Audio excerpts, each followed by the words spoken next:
So now I've taken it out of its packaging. The packaging comes with a backdrop which you would cut out, which is pretty neat. It's this picture of the Death Star window, and you can see the battle going and waging on in the background. You cut it out and put it, it slides onto a slot at the back of the stand. But I think for the most part, I'm just going to leave it sitting inside the packaging. I think it'll be a nice display as is. Inside there. I think that's definitely the best bet in terms of how I display it on my shelf. Taking it out of the packaging again though, well, just to get a better look at it.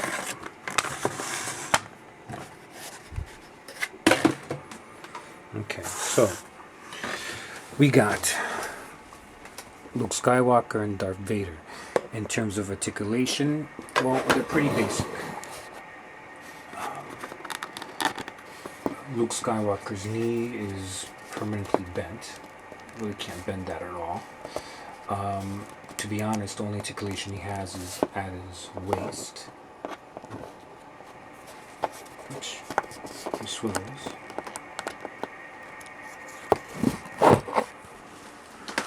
He has a swivel waist. His arms move up and down. His wrists don't move. Neither do his elbows. His head turns. His knees are stuck. And that's pretty much it. You know, for a Power of the Force figure, that's pretty much standard. At least he doesn't look like He-Man, which some of the figures from this line tend to look like. His face is pretty good. A pretty good likeness for Luke Skywalker.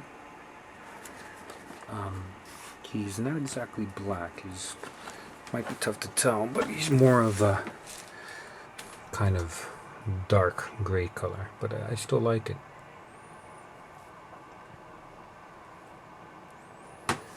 Okay, as for Darth Vader, he's pretty standard for a Power of the Force figure.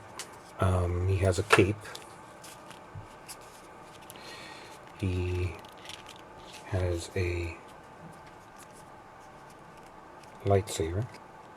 Once again, his arms only move up and down, and then there's really, probably because I just took it out of the case, but not a whole lot of movement there. I'm not planning to remove the bands that hold the lightsaber. He has a skirt that comes down. In terms of his legs, they're not as bent as Luke Skywalker's was, but of course there's no articulation in the ankles or the knees. His legs just sort of move up and down. His head turns from side to side. And then there's the Emperor. Well, the Emperor is pretty much stuck in this position. There is no articulation whatsoever, really. His arms move up and down some. And I guess they would sit on the arm rest of the chair. Does he move from side to side? Let's take a look. There's a little bit of movement from side to side. It might be tough to tell, but not much. There's this line there. Let's see. Might have to use both hands for this.